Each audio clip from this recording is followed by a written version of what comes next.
Entrepreneur Perspectives is produced by QuietLoud Studios, a production company and content network. Learn more at QuietLoudStudios.com.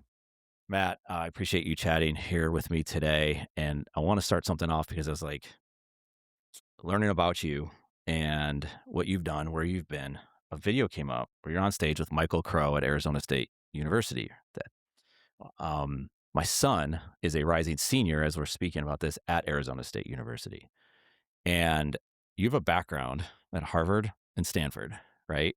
And when my son was applying to different colleges around the country, it was interesting. He would talk to people and they would say, Arizona State, like you're going to do a lot of partying there, right? Like that whole thing. And this isn't a time when college is changing dramatically. Michael Crow's come out and he's got a different thesis as to how he's thinking about university and education and all that. For someone with your background and all this, like what was the connection to Arizona State and everything that you're thinking about, because you continue to invest time and money and energy into that ecosystem and everything around it? I mean, God, so much I could say. Yeah, any direction. So ASU is, for 10 years in a row, has been voted the most innovative university in the U.S.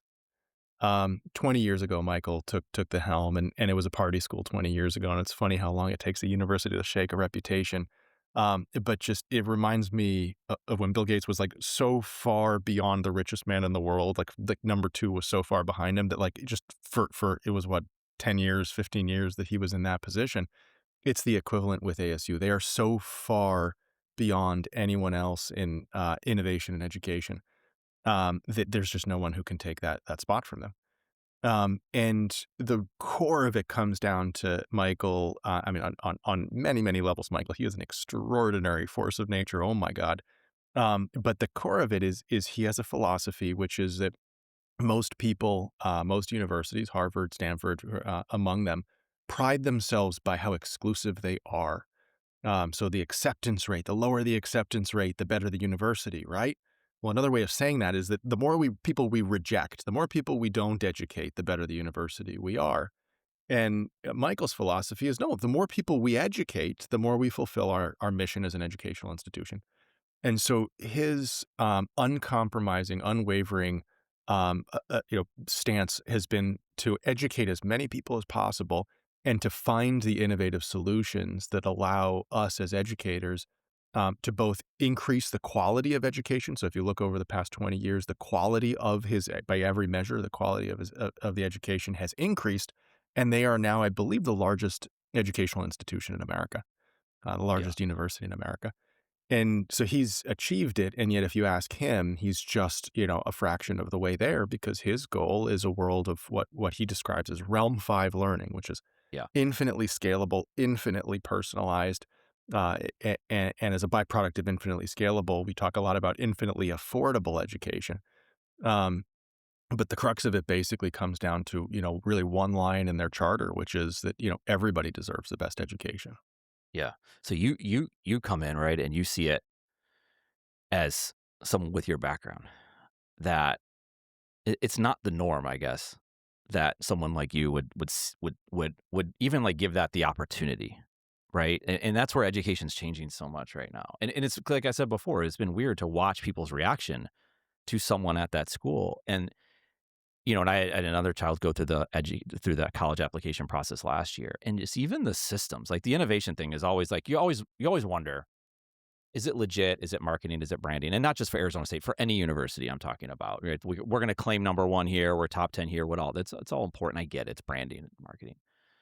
And I've been impressed, just like very simply, like the back end system of signing up for classes, right?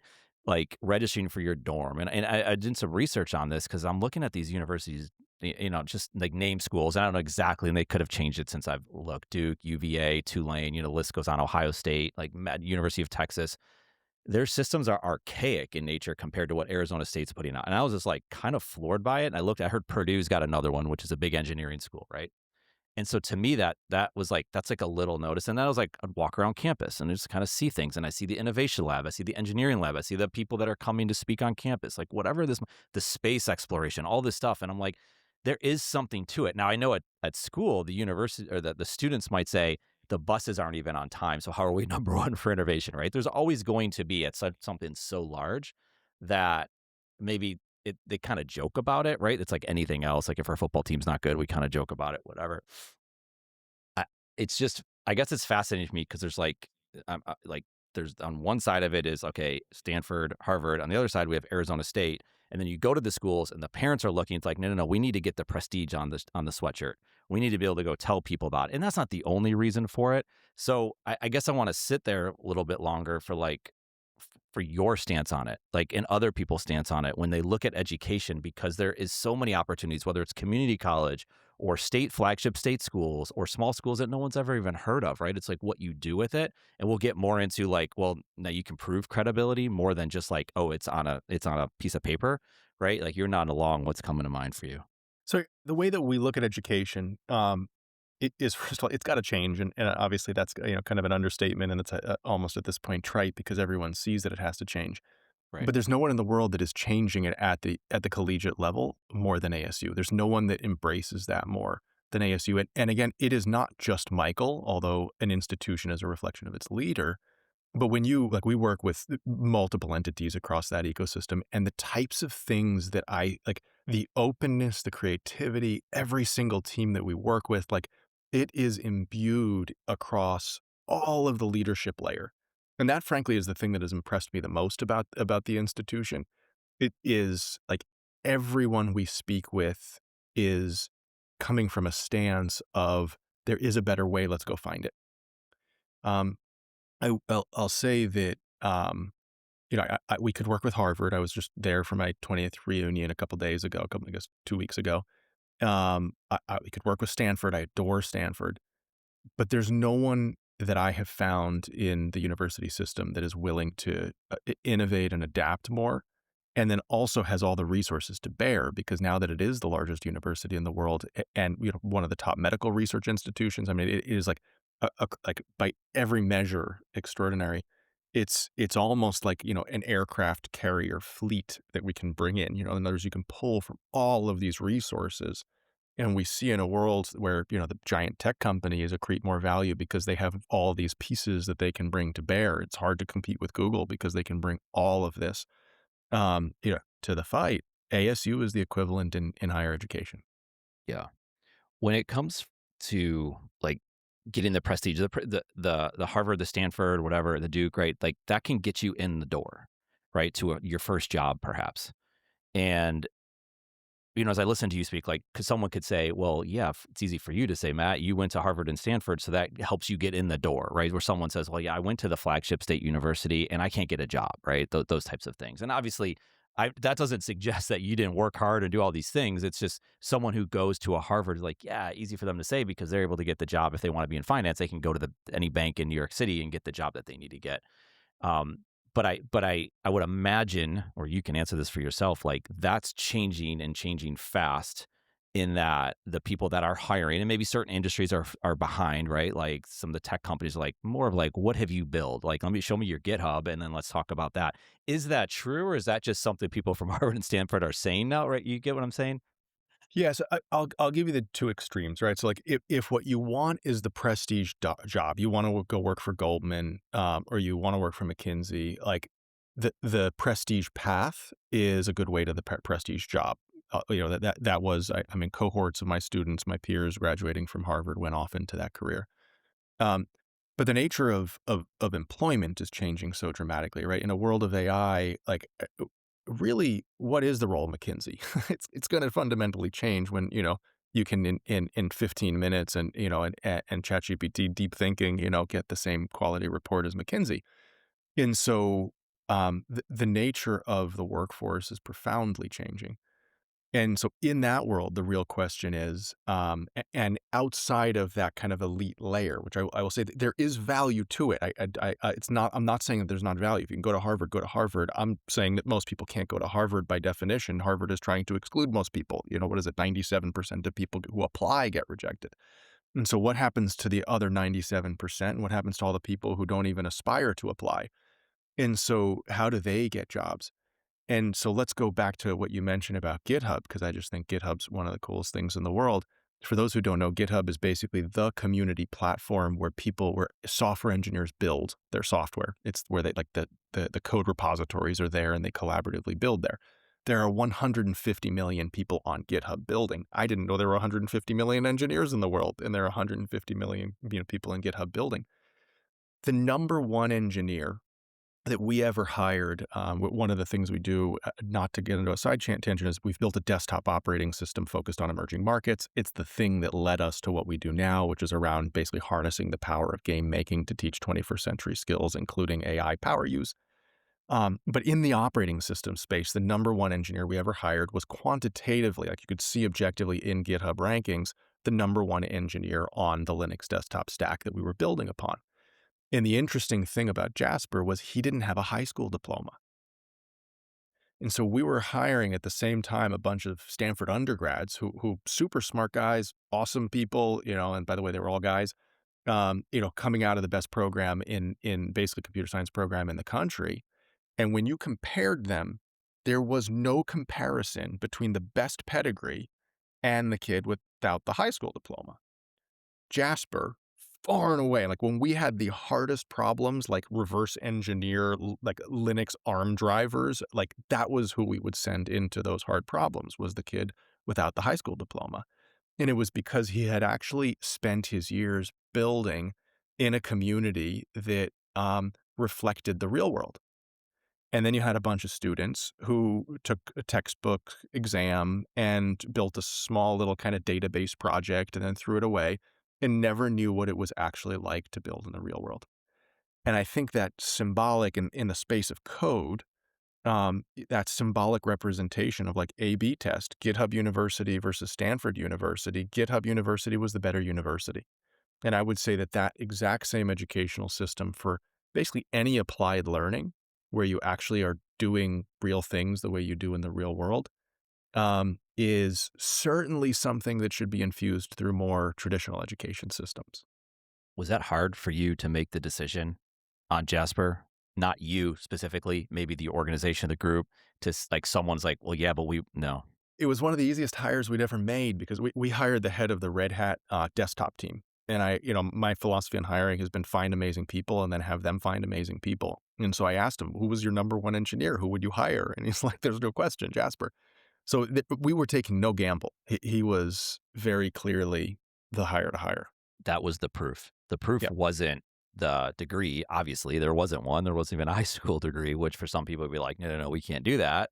To what you're saying, the proof was like you could actually ask people and you could actually see the build, right? Like you could probably like see what it looks like and how it works and what other people had been saying. I'm slowly chipping away at a book and there's a chapter that's half written in there that's pedigree is less important than portfolio. We live in a world where, regardless of who you are, even the Harvard grad graduates and people want to see the work you've done. Like if you don't have a GitHub degree, if you don't have, well, it's a GitHub degree is really kind of, the way we see what we're trying to build. But if you don't have a GitHub profile and you apply to from Harvard to Silicon Valley, like you're not getting a job. Like I mean, maybe I'm being a little bit hyperbolic there, but people care more about in Silicon Valley engineering degree, care more about, and we'll talk about, by the way, the role of code as, in a world of AI in a minute, I'm sure. But let's just take that vertical. When you like are applying to a job in Silicon Valley, they care more about the work you've actually done than whether you had a grade inflated, 4.0 GPA Yep. at any university. Yeah, which is a real thing. I mean, when you hear about grade inflation, you're like, wow, I didn't know that. How, and a lot of stuff we're touching on right now is that Silicon Valley, right? Like, and I could see it in marketing, right? Because I would look at someone show me your podcast, show me your website, show me the blog, show me what you've written. And even if you've used AI, right? That's okay. Like what did you use? How did you use AI, right? How did that come to be? That's more interesting than, we've had interns come in and they're like, we've learned more in 3 weeks than we've done in 4 years in college. What Yes. have I been doing now? And I'm not sitting here saying don't go to college. I don't think either of us are saying that's the answer. Like Correct. there's so much you can get, professors, you can get inspired, you'll meet people, connect with people, who knows, right? And then there's a whole social aspect. I mean, there's all sorts of stuff going on there. So this isn't an anti-college at all, right? You just talked about Arizona State for a long time. So I think that's very important because I know sometimes like, oh, of course, right? I adore college. I just think college has to evolve and teach the things that the workforce needs. Yeah. It's inspiring. I mean, I was actually in Knoxville a couple months ago, and we got there and we had just driven. It was like 3-4 hour drive from in Charlotte, North Carolina. And we got my, I have 3 kids, but two of them are in college with my other one. They're like, we're tired. We're going to go. So I just went around, walk around, UT's campus. And it's just like, it's beautiful. It's inspiring. And it's like, you can do that any place in the country. And you're like, I love it. I want to get to work. What can I learn? Right. That sort of thing. And, but kind of what I was getting at before is that happening in other fields, right? Like I referenced marketing and you mentioned banking, right? But banking's not just Goldman and JP Morgan. I mean, banking's across the board, financial services all over the place. I mean, there's innovation happening.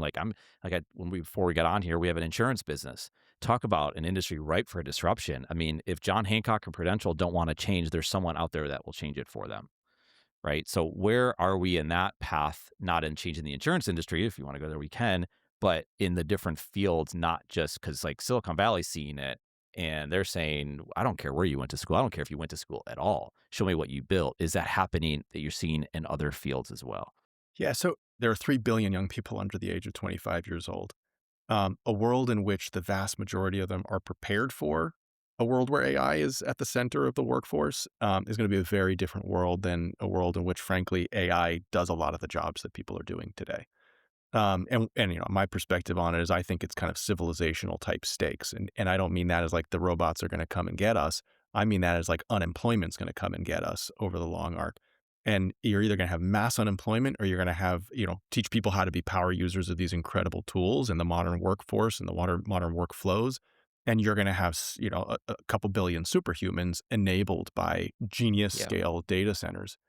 So if you can teach um, massive numbers of people, kind of those populations of people. If you're a government, whether you're a public school system or a university system, if you can teach large numbers of people how to become users of AI, we believe, will have a better world. And the question is how to do that. So long story short, what we do is we teach young people how to build video games. It's not about playing video games. We teach them how to build video games. The reason I give that as a kind of run up or precursor to answering your question is because one of the things that video games are really, really good at is that they're multidisciplinary. They're probably the most multidisciplinary piece of software you can build. You can teach, sound and audio. You can teach narrative. You can teach product management and project management and marketing, to your point, and data analytics when you start getting data coming back on the marketing.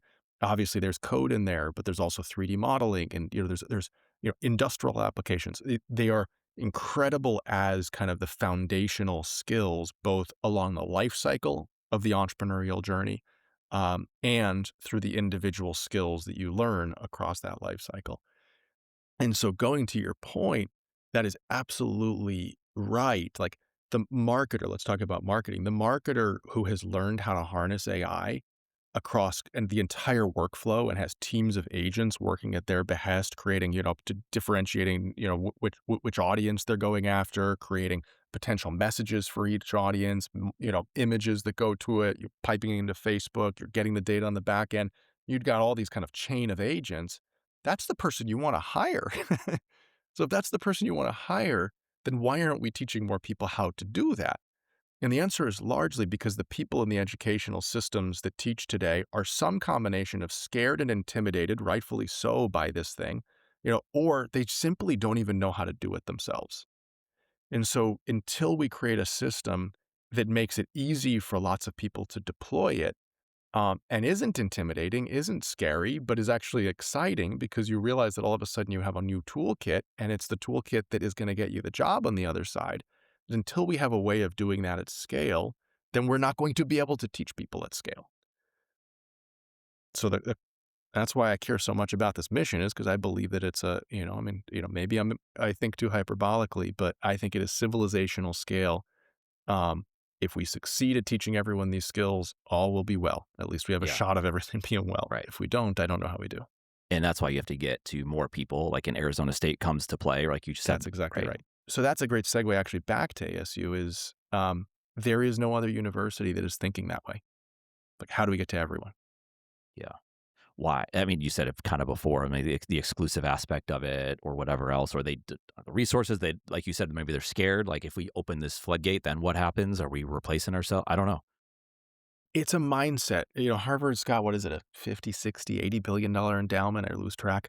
Like, and they have the resources. Right. It's just they see themselves their role is, I understand, rightfully so, to be the elite, and that's exactly what they should do.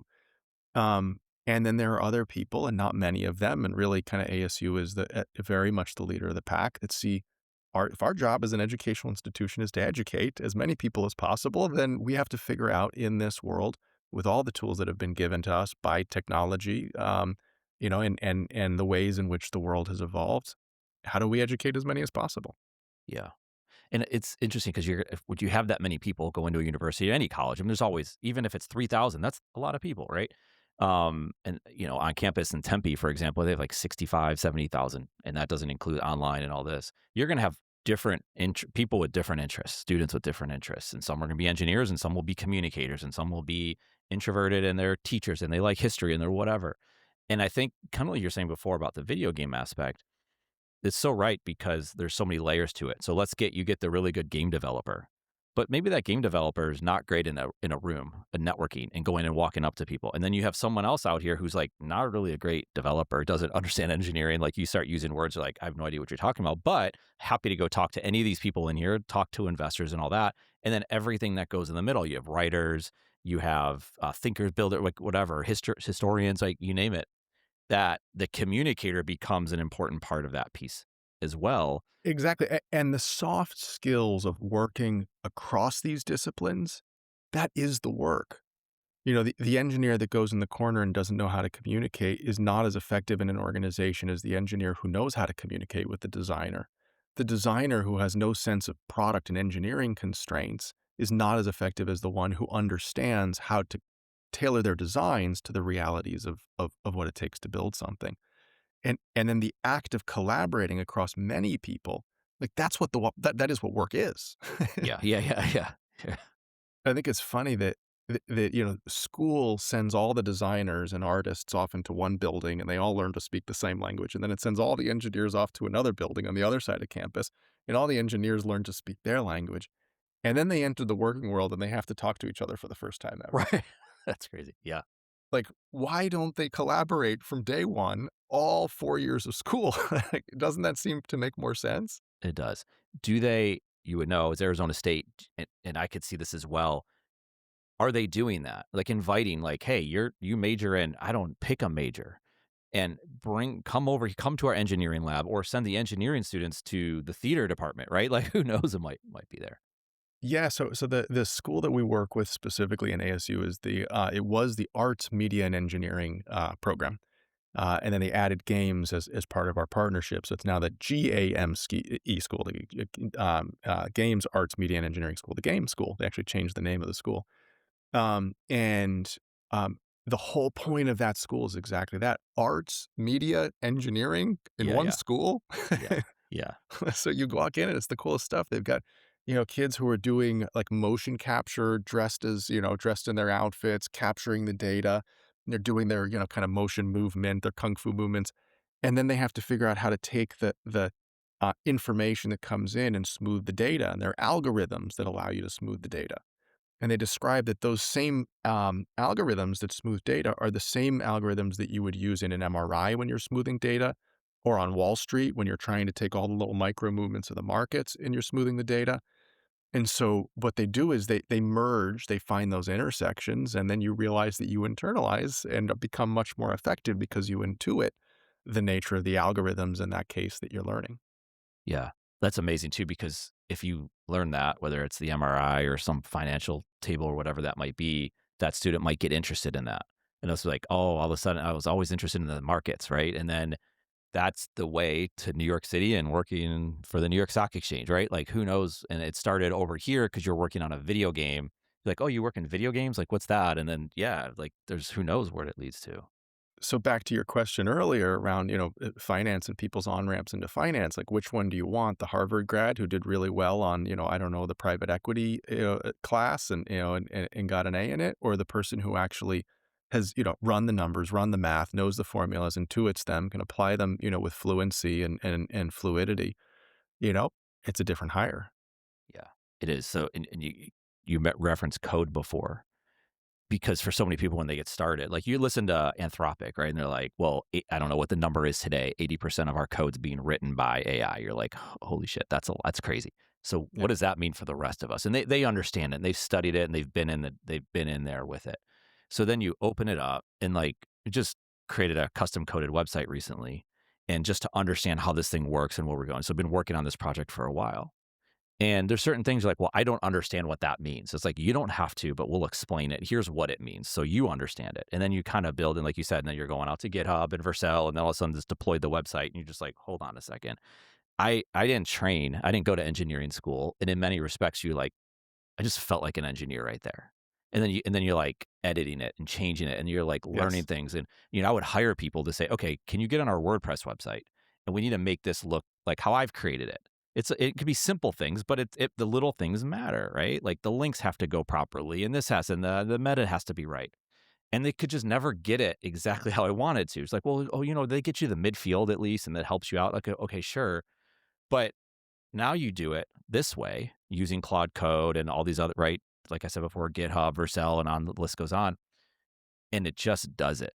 And it's still you doing it, and you're watching this thing play out, and all of a sudden, then you look at it and you see the files, you see the GitHub, you're like, this is remarkable. And Yeah. this is someone who myself, I wasn't an engineer. And now you're out here and you're feeling, and there's names for it. I get it. I don't care what you call it. Like we talked about before, like remove the boxes. Let's just see what we can go build. What can we go put out there today as opposed to just like having a bunch of theories on things? What does that look like? And so what is the role of code? Like what is code now? And like they're like, I studied code for 20 years, 50 years, whatever. Here I am now and doing this stuff that they're even saying it, the people that have studied it. So yeah, like your point before, like the role of code and like all the stuff that I just talked about. Fascinating. It is. It is. So I'll venture, I'll throw my hat in the ring and, with just another opinion. The first thing I'll say is we actually don't teach code. I actually think it's, as you'll see in a minute, as I describe why, I think it's a weakness in what we do or don't do. But the crux of it is the most powerful power users of this most powerful technology are the ones who can get under the hood and understand how to deploy production grade capabilities. So what I'll say is kind of this duality, where if you hop into Claude Code and you've never touched a line of code in your life, you can build amazing things. You just tell it. You use just as they say, number one the number one coding language is English. You just speak to it and you tell it what you want and it makes it. And then at the same time, actually the guy who built Claude Code just a couple days ago tweeted about kind of the five types of people that he sees using Claude Code, and that's one of them. One of them is the person who's making kind of the prototypes. But then there's a whole set of other categories, right? The people who are maintaining complex software, the people who are taking that prototype type experience and turning it into something that is productized. Like all of the more substantive things require a level of sophistication that it may not be that you're typing syntax, that you're not typing code, but knowing how to architect it, knowing how to deploy it, knowing what clean code looks like, knowing where it may be making a mistake and being able to fix it, knowing what security layers you have to put in place. Like all of the stuff that goes from I have a prototype that looks freaking amazing and I feel like a superhuman because really I am, to like actually being able to produce something that the world can use at scale, that there are layers in that. And so if you look at like, if you just go on like X and you see them, because X is just, it's where all these engineers are posting these amazing things and you see the amazing things that people are producing. It's the people who understand um, the systems underneath Claude Code who are most capable, or around Claude Code, who are most capable of using Claude Code.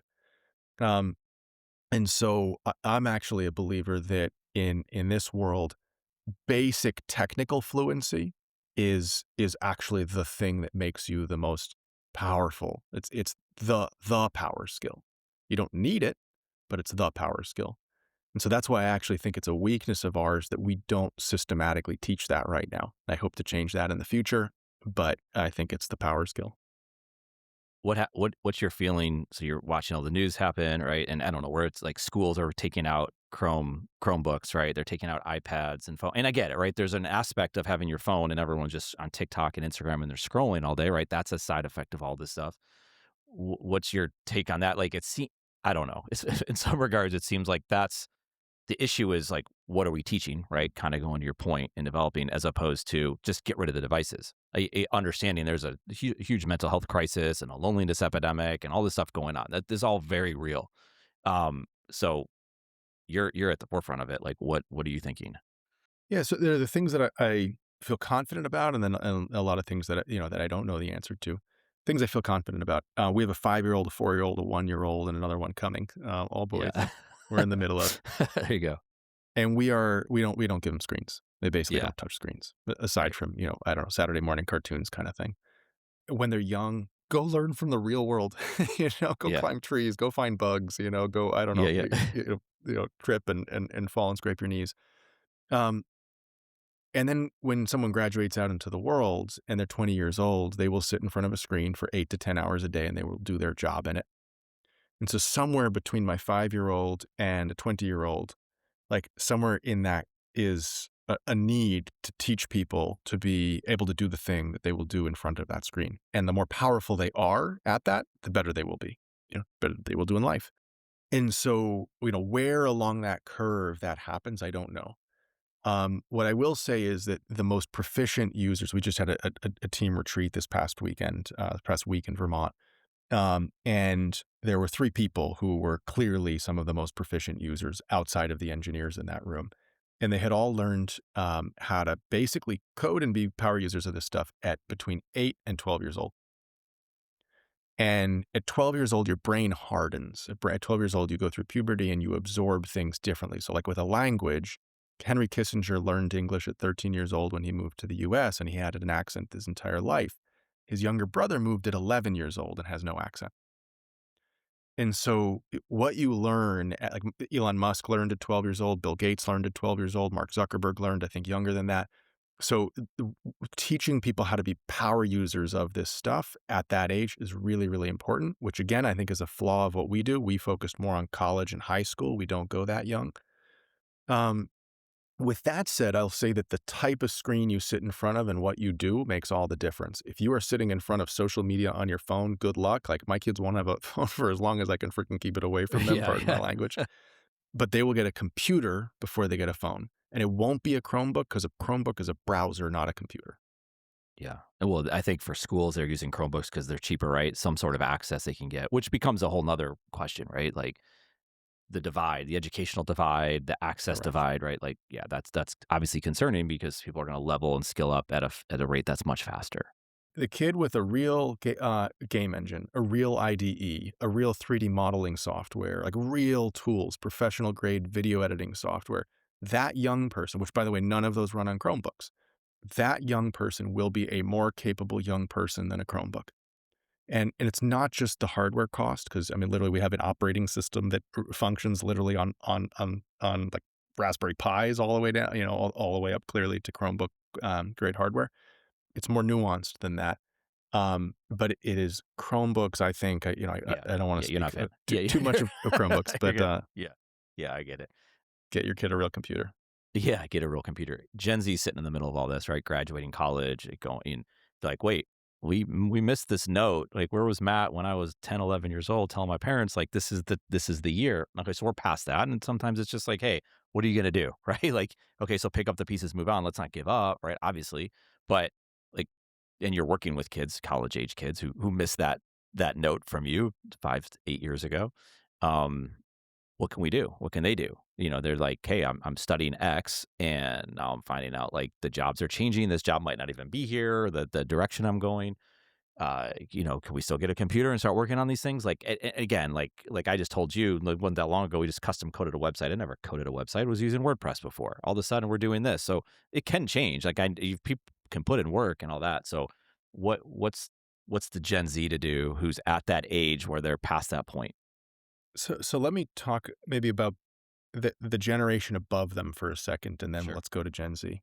Yeah. The generation above them, especially in schools, is so anti-AI Yeah. as a generalization. Generalizations are dangerous. But and I get it. Like I was speaking with a friend of mine at my reunion who's an English teacher, and I was like, my God, how do you teach English in a world where the kids are not reading the stuff you assign, and then they're having ChatGPT, prompt an essay, and like you're sitting there hours on end, 150 students reading 150 essays, and how many of those were actually student written? My God, you got a hard job. Like I would hate AI too. So in that world where the existing, math teacher and the existing everything, history teacher, all of those can't teach, I would ban AI, I would hate AI. And then it's also true that if you don't understand AI as a graduating member of society, you will have to compete with people who understand AI and are fluent with it. And I will tell you right now which one will get hired and which one won't. And so again, as a generalization. And so I think the great disservice that the educational institution, institutions of all of them tend to be leaning towards is that we hate AI. And that has created a culture and a belief among many young people. We hate AI. We hate the moral components. We hate the data centers and what it's doing with electricity and water to the environment. And we, so that is very much a culture, and I very much understand it. But if what you want to do is like the best service that you can do to yourself, and the topic of my book is that like the best service you can do to humanity, to your generation, to the future of society, is to be able to have jobs. Because the greatest disservice you can do is to have mass unemployment, for you to be unemployed and for your entire generation of young people to be unemployed. The greatest service that you can do is to learn how to build. And the tools that you have just been given, now I speak to the young person as I say this, the tools that you have just been given are extraordinary. And it doesn't actually take that much to learn to use them. Like just go tinker, go build. I don't care what you build. Build games, go build websites, go build, find a problem you have and solve it. Help a kid around the world by building a problem for them. Whatever the thing is, learn to tinker and learn to build. And in the process, you will learn the very thing that will one day get you employed. And if you do that, and if everyone in your generation does that, you will one day be the most powerful generation of creators who can problem solve all the world's problems. And so my, obviously very strong opinion is, go teach yourself to build. Yeah. Yeah. And AI will teach you. It'll be your mentor along the way. Like I said before, I don't know how to do this. Explain this to me. Right? What do you mean? Because then it's like that. I feel like half the time I'm just sharing screenshots of what I'm seeing. Here's what I see. What button do I click? Like the things like that. I've never been on this page before. And there's no judgment. Right. That's always a thing. Like you're in class or you're with your new job. You're like, I have a question. And like, you like, oh, you don't know that. So we just talked about it yesterday, and then you say, can you explain it to me for the eighth time? Cause I still don't get it. It's like you learn it and it's amazing. And you're like, wow, this is cool. This weekend I was reading, Life at the Speed of Play, Mark Pincus, the founder of Zynga, right? The whole thing. And in the line, he had something that said, burn your resume. And I was like thinking about that a lot because I think if you go through college, whether it's in college or post grad, and all this stuff's changing, and you can answer this better, and you even know him or whatever. But like, what does that mean? Because there's something so right about it that we have attached ourselves to our resume or our past or our experiences, and this is what we've done, and this is what we can do next. Where it's like, well, actually, yeah, true, but now you can change it all. Like, don't be married to what that was because someone in our company is like, well, 2 years ago we had set out this process. I said 2 years ago might as well have been 20 years ago. Let's change that today, right? Like, let's not hold on to things just because it's the way it was. Anyway, burn your resume. That concept, like when I say that, like you're nodding along. Build, build, build. Yeah, like it goes back to pedigree and portfolio. Like the resume does not matter unless it is a reflection of the stuff that you have built. The only reason it matters is because you have experience. Like I still find resumes valuable, but why do I find them valuable? Because I know what someone has done. Yeah. So it's like gives you that summary. And I think too, it like goes into this deeper thing of not holding on to that, like the concept of not just your Correct. experience. Yeah. Yeah. Yeah, like if I'm hiring a designer, I don't care whether you went to RISD and then you went to, Google. Show me your portfolio. Right. I'll decide whether I like your designs by whether I like your designs. Yeah. You talked before. we got on here, you just moved because I was like, well, where are you? Because last time when we had communicated, it's been a couple months. I don't know where you live. You lived in the UAE. Did you live in Abu Dhabi? Did you live in Dubai? I was living in Abu Dhabi, and I love Abu Dhabi. We're moving back for green card reasons. My wife finally has to get a green card, but I was very sad to come back. I'm now, I think, happy, but yeah, I loved it. Yeah, that's a big transition when you went out there, how long you were there for, and like the decision to go there. Those are right. I mean, if you live there, you were there for some time. It sounds like. Yeah, I was going back and forth for a couple of years, and the UAE invested in us and then opened the opportunity to kind of run some contracts there. And then it became clear somewhere along the way, like if I really want to make it happen, I've got to be there just because, you have to be where your primary activity is. And so we've been running programs there for years. They have been, an awesome partner. There are very few partners in the world that have the ability to roll something out the scale of an entire nation and then also resource it in a first class way. And they are, just very, very forward thinking, quite frankly, on pretty much every level. Um, so yeah, I had a great time. It's a great place to raise kids. Yeah. Yeah, yeah. The education, like when what we've been talking a lot about here, that's like in the States. How are they thinking about education? When it comes to, like obviously thinking along the lines of what you're thinking. I think that like most school systems, they don't know how to teach it, so that they're in the middle of rolling out a national AI framework, as most states and countries are. Um, but the ultimate question of like, how do you deploy um, an AI education that makes real creators, like people who actually know how to use the technology, is something that's really hard. And that's why they've been leaning on us to help them. And so that's what we've been doing there. Got it. You obviously you have a rallying cry, right? And now you're talking about like the fire, right? And you're very passionate about everything that we've talked about today. And you've been building it for a while. And now we have to go light some matches. We got to spark it everywhere we can, whether it's Arizona State, whether it's in Dubai, wherever it might be. Online, LinkedIn, X, like you name it. How is that going? How is the fire going? I know you're obviously excited about it because you need more of this. Like you need more because right now it could run into the parent or a school system that says we want to list all of the students at this private school, let's say, or at any school.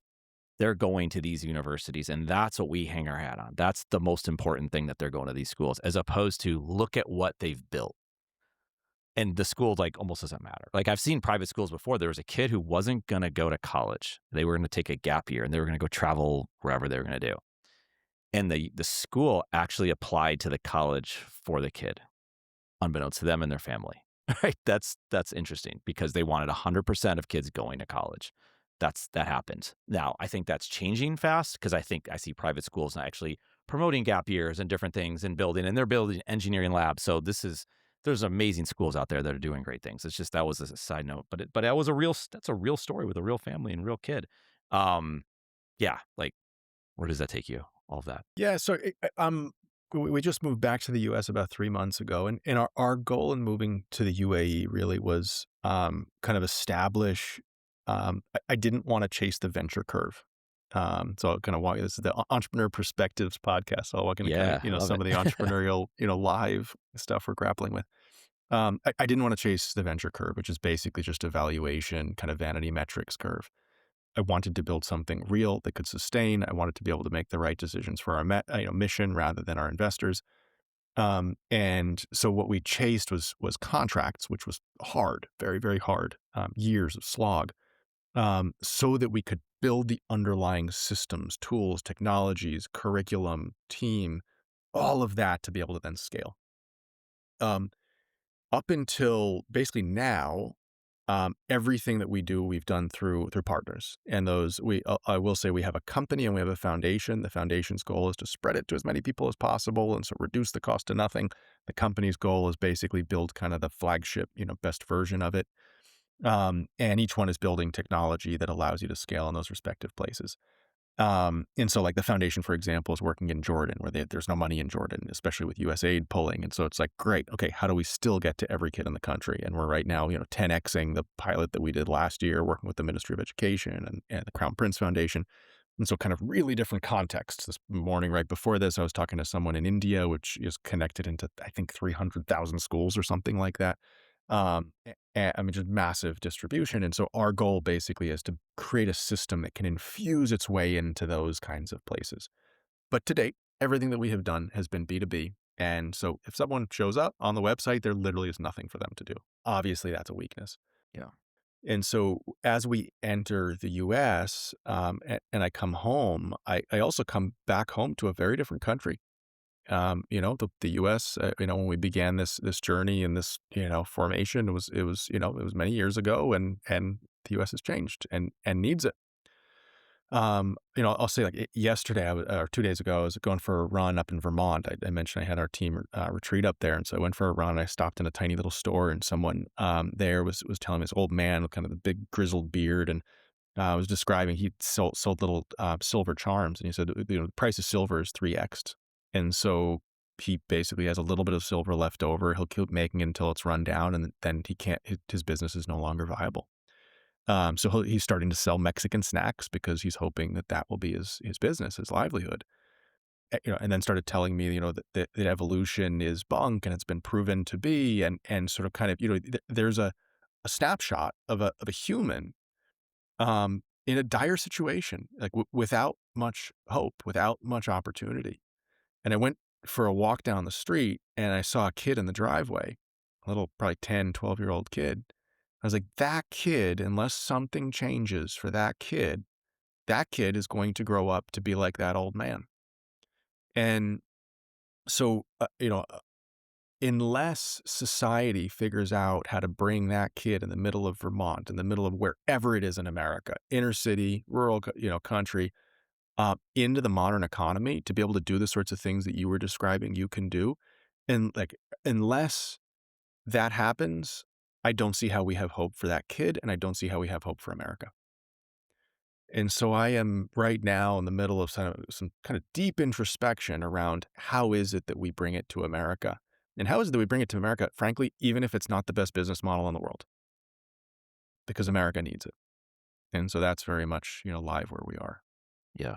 Well, I think if you have that kid, you talked about like he'd played 10,000 hours of video games and then he starts building something. Well, he could build a business and he could hire that kid. And that kid, right? He can go out there and like, that's what you're saying. Cause that not everyone needs to be the founder or whatever. Like they just have somewhere in that cog, right? They can contribute in whatever the way that is That's it.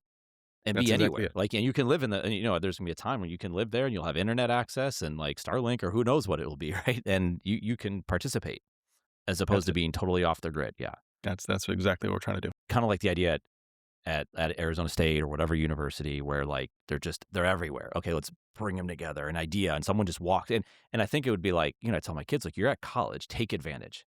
Show up to that lecture, show up to this, go meet these new people, whatever that you don't know go listen to someone talk about space. You don't know about space, that's fine. Go listen to it anyway and just see what and or whatever.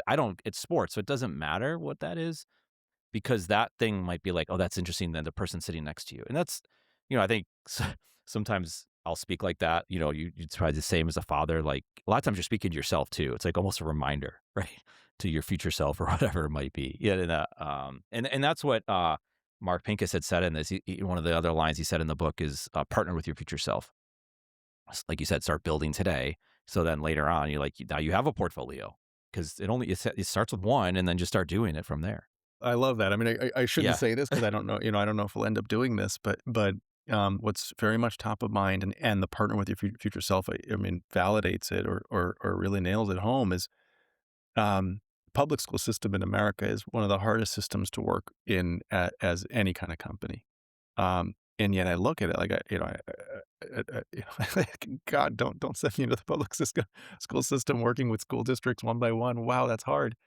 And yet, to achieve our mission, I think it's the only way. And I look at it and it's like the partner with our future self, with your future self. It's like my future self would be really, really happy for the purposes that we set out to do this if we, you know, if we were able to succeed at that. Yeah. I know. I can think of quick, two stories, two kids. One's in high school, one's in college. So the high school kid he's a gamer. He builds games, he plays games, dominates them.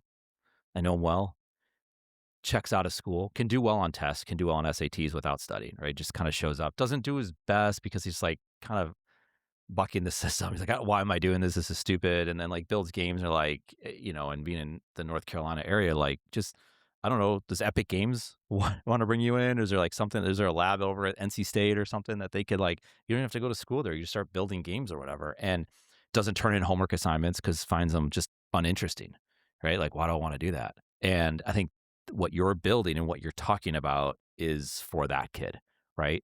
And then there's another kid who's super social, college football player, smart kid, entrepreneurial, goes to college, schools that maybe you wouldn't have heard of, smaller college football sort of thing, and is building in public using Instagram to talk about what he's doing on Claude Code and just built and he's got clients and he's like showed up to networking events in like Chicago. And he's like, like, and he likes college. He likes his professors that are helping him out and all this kind of stuff, but like not worried about getting a job because he's like, I don't want a job. Why would I want to work for someone? I want to do this sort of thing. And it's like the same thing is just, he's just building, he's just doing these things. These are real people, right? And there's in differences, right? Parents, there could be a mom and a dad, and on one side, the mom wants this and the dad wants that, and vice versa for the other one. The situation is, well, no, I want you to have this job, or I want you to, it's complicated. And there's a lot of pressures, and then there's society around you, and there's social media, and then you see, oh, my friends move into this city and they got this job, and it's tough, right? Like, and that gets into the whole mental health side of it. But there's something about it when that person, I bet you, if you asked either one of those kids, when they're most excited is when they're doing the thing that they love, or they're talking to someone else who also is doing that, or they're watching videos of other people, and it's like, I want to do more of that stuff. And that's the fire, that's the excitement, and those kids could be out there doing that thing. And those are just two small stories from these kids don't know each other, and I don't see them a lot, right? But like, of them, and that's where it's at. And there's so many people could be doing that. That's where it's at. What you just Yeah. described, like if every kid were doing that, we'd be fine. Yeah. Yeah. Yeah. So the real question, how do we get every kid doing that?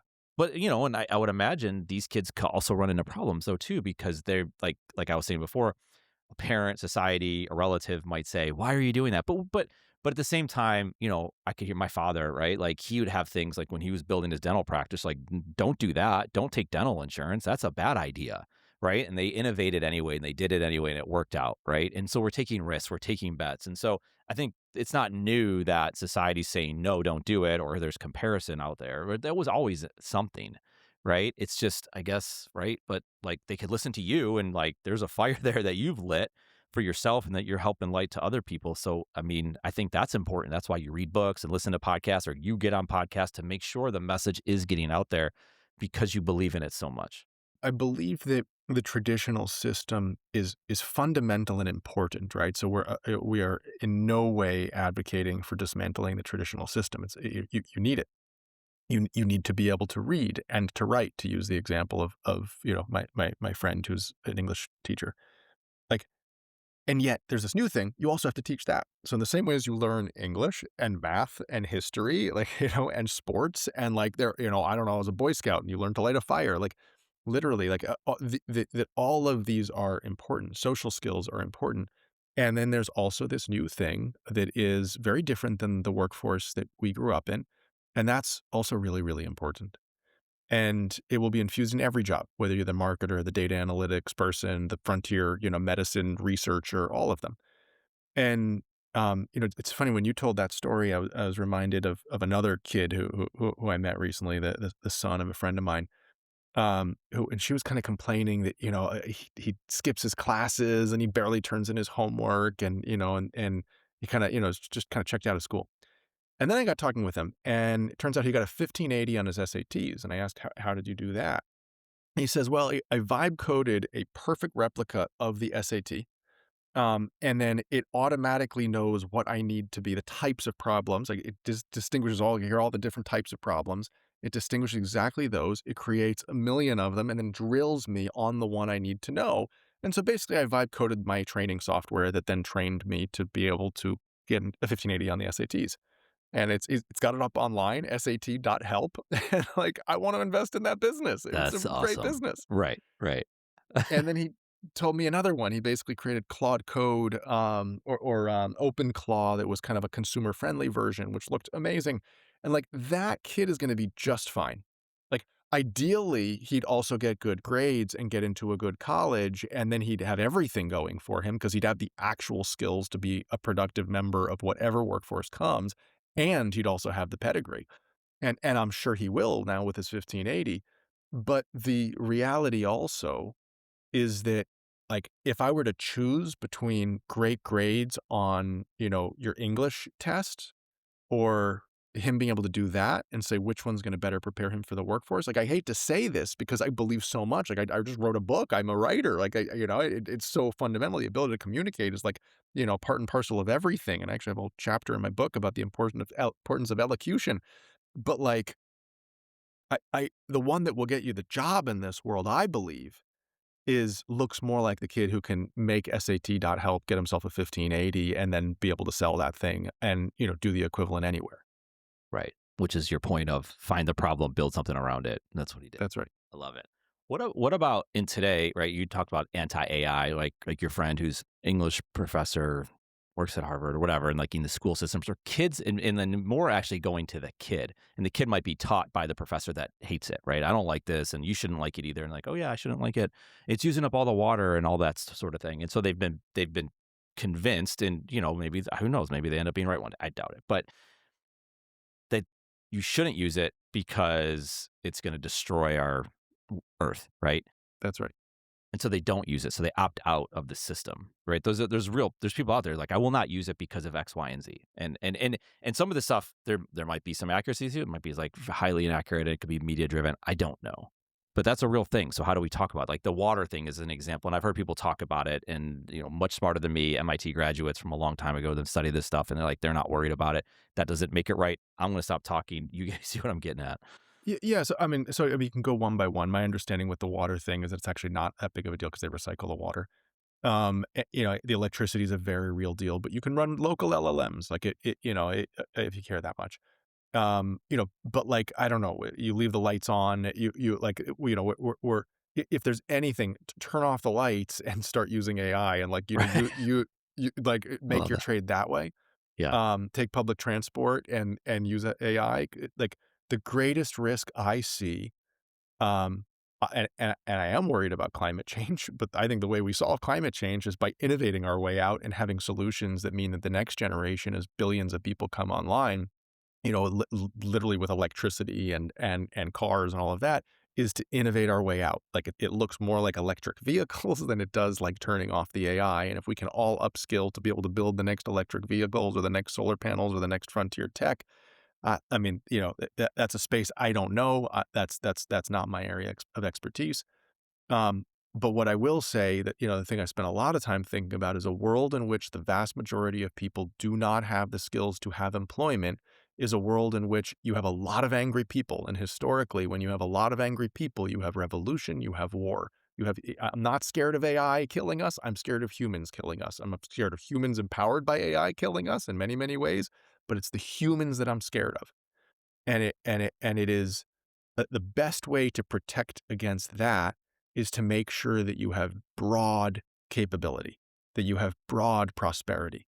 Like that's the way to a better future. Yeah. Yeah. Man, I appreciate you saying all that. I think it's super important because I know a lot of people that don't want to get involved with it because of what they've read or heard or been indoctrinated or I don't know. And like you said, just get out there and try it. I love your idea of turn the lights off and start vibe coding. Right? That's it. And you're out there doing it with what we started with our conversation at Arizona State and what you've been building. You talk about GSV, Global Silicon Valley, right? Like, and I think that's an important piece of it, right? Because so often it was like, well, you have to be there. If you're not there, well, you're nowhere. And you're in Connecticut now. You were in UAE before. What is that? What is GSV? Because that's important, I think, to a lot of stuff that you're doing. We haven't used that term yet, but that company, that whatever, that brand. So what is it? What's it? Why is it so important? Yeah, so I went to Stanford Business School, which I think is honestly one of the best educations you could get in like entrepreneurship because it's at the heart of of it all. And I was there in 2010 to 2012 when it was kind of like, it was Instagram, Uber, Snapchat, like they were all Oh being wow, invented yeah, around me. Then I spent about a total of a decade in the Valley. And in many ways, like there is a magical formula that that place has that produces capability, money, power, all of the things. Some people, glorify it. Some people, vilify it. For many good reasons on both sides. And what I would say is that the real thing we have to do is to figure out how to take the skills that empowered those people to be as powerful and rich as they are, and we have to spread them. Because if they remain in the valley alone, then we're in trouble. And like if you look at there's a map of America I saw on it, and it's a map of the number of states that of all the states that have a lower GDP than Silicon Valley. So there's like this little dot on a map that is Silicon Valley, and then I think it was 46 of America's states. The entirety basically of America, minus a few states, was colored blue. And like until we take the secret sauce that made Silicon Valley what it is, continues to make and remake Silicon Valley what it is, until we take that and spread that to the kid in Vermont and all the kids around him so that when that kid is older, everyone has those skills, we will not have an America that is great. To make America great again means teach America to make again. And so, and when you make in a digital world, which is, by the way, also like a manufacturing is digital. Like when you go to China, people think that robotics is, or sorry, that humans are what, and cheap labor is what makes China a great manufacturing engine. It's not. It is robotics. It is their engineering capability. It's the fact that where the software fuses to the reality of like actually making things. Until we upskill the entirety of America to do that, and and a personal mission of mine is to also take it to kids in India and kids in Africa and kids in Latin America and kids in all of these places across Southeast Asia. Like when everyone is a creator, we will have a world that looks better than the one that we live in today and the one that we are trending towards, quite frankly. Yeah, it's huge. We're talking about video games. I want to bring this up real quick because there's so many different types of games, right? And like I could think of the sports games that get very popular this time of year with Madden and college football coming out, right? And then people can develop their own games. Like I don't think you're like saying you have to play a specific type of game, right? It's just create game. We don't even know what games could be created right now. And like even look at in the NBA, you'll see behind the bench and upstairs that there's more data analysts on these teams than coaches a lot of times. And they might not even they might love sports. They might not really care that much about it. They're just good at crunching numbers and they understand how the analytics and this player can only play 42 minutes or whatever that might be. And it kind of gets in a lot of the conversation we were talking about before. Like all of a sudden you get interested. You're like, oh, I didn't realize that the New York Stock Exchange did that, right? And I want to do that now. I learned that from video games or whatever. But I guess I don't know what I'm getting at necessarily, but it's just any games because like even the college football game that comes around, you have NIL now is a big deal. You have recruiting, which goes into like recruiting in the business world as well. There's just so many different aspects. So branding is huge, licensing and IP. Oh my God, IP in college sports is enormous, right? And professional sports for that matter. And so I think you're telling kids like, what's your interest? And then build a game around it. Go play a game around it. Like I think that's also too. Like that's how you learn how these games are like built and like what's interesting to you and like go have fun with it. And like now you could like it's endless, right? So Yeah, so yeah. so let me give a little example, and there's a game I wish I could tell you about it. I don't think I can, but one of the things that is core to how we think about education is that if people can build in communities, they can learn from each other. And if they have professional games that are being built, then they can learn them from the professionals. And so you could have a student who's contributing to a professional game, just like open source software, just like GitHub. Um, and so one of the things we're doing is actually investing in game studios that can then build games in this way with the community of learners. And the reason I say all of that is because one of the games that someone just actually literally brought to me a couple days ago was it's a sports game, but with a fun twist that I don't think I'm allowed to say. I wish I could. But it's exactly right. It's like if you can get the kid who's really excited about the sports, and let's say it's football, and you've got the helmet, and you now need the shader that is going to make the shine on the helmet look perfect. Well, the math behind that shader is the same type of math that powers GPUs, which is the same math that powers AI.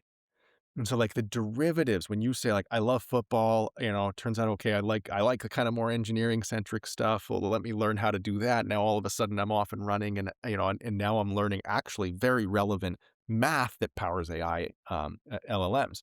On the other end of the spectrum, let's say I discover I like pixel art, and then I discover I like 3D modeling, and then I discover I like 3D modeling buildings. Well, one day I may discover I actually like architecture and I didn't even know it. And so the whole point is that there's this concept in games of like skill trees where like you have these branching skills that become ever more, more powerful. And sometimes that, two skills merge to create new skills. Gunpowder and metallurgy create, cannons. Well, the same thing is true for real life skills. And so the more skills you build by doing these various activities and you learn from other people who are doing them collaboratively with you, in some cases, literally professionals, then the more experience you get in what the real world looks like. And so like, I remember thinking in college, maybe I want to be an architect. That was, one of the things I was passionate about. But like, I had no way of getting experience in architecture. I had no way of dabbling in it so that I would even know if I liked it. Whereas this flips it around. It's like, just do the things that, as you say, you find fun. And then all of a sudden, do more of them. And one day you discover you are doing the activity. You are being an architect by designing buildings. And maybe one day you discover you actually want to go and get an architecture degree and, learn how to do that professionally. So, find your passion is always the advice people give you. What does that mean? How do I find my passion? Right, right, right. How am I supposed to do that? My answer is go build, try lots of things, do it in a community, learn from people, see what you like, do more of it. And then one day you're going to discover it's your passion. Yeah.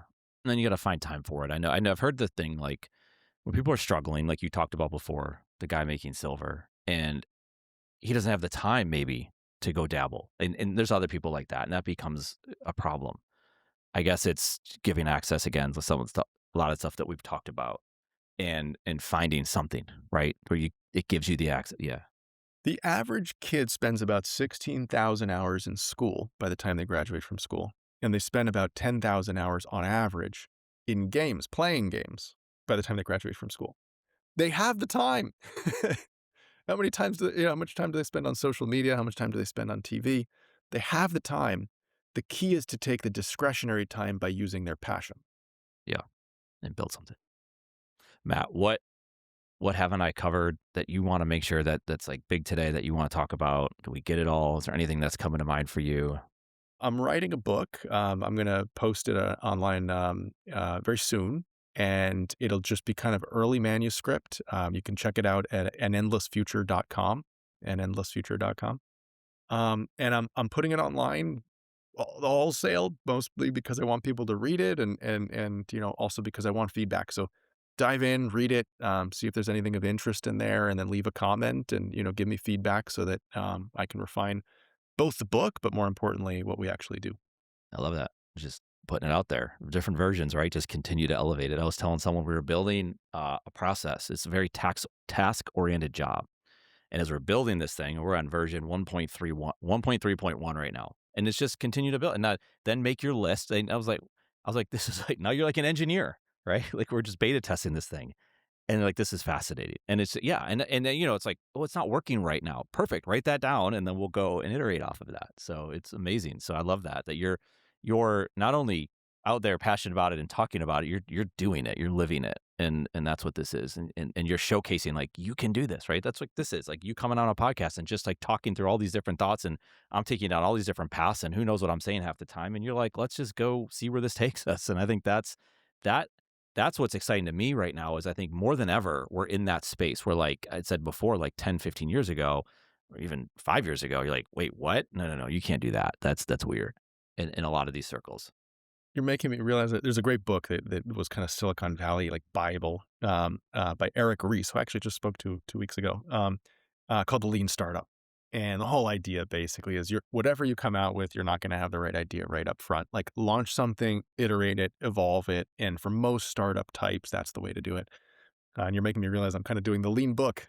Yeah, Just I love ship it. it and evolve it. So. Yeah, that's amazing. Matt, I've enjoyed this. It's amazing to chat with you about this. These are important topics. It's fascinating. Like I said, I used that word before. Where do people continue to learn more about you, about Endless, about everything else that you're doing? And Endless Futures definitely .com is going to be the kind of the deep dive version. By the way, we'll probably put it up as a PDF. So if you don't want to read it, download the PDF, dump it into an LLM, and ask it any Yeah, questions you've got. And I love it. that's the Yeah, fast way. That, and then if you go to endlessglobal.com, that's kind of the umbrella organization. And if you want to get involved in any way, go to endlessstudios.com. Too many websites, but I need to speak to our marketing people and figure that out. But endlessstudios.com is kind of where the action takes place. Soon we'll be opening it up for people more broadly to join. yeah, I love it. Well, man, it's amazing when that book comes out. We'll be sure to link to it as well. And endless is a good word. Think about a lot what we're doing right now, and I think it makes a lot of sense. And what you're building, Matt, thank you for all this what you're doing, and for spending the time with me today and chatting. So thank you. Thanks for having me and spreading the word. Thanks for listening to Entrepreneur Perspectives. This show is produced by QuietLoud Studios, where we create podcast writing and original media. Learn more at QuietLoudStudios.com.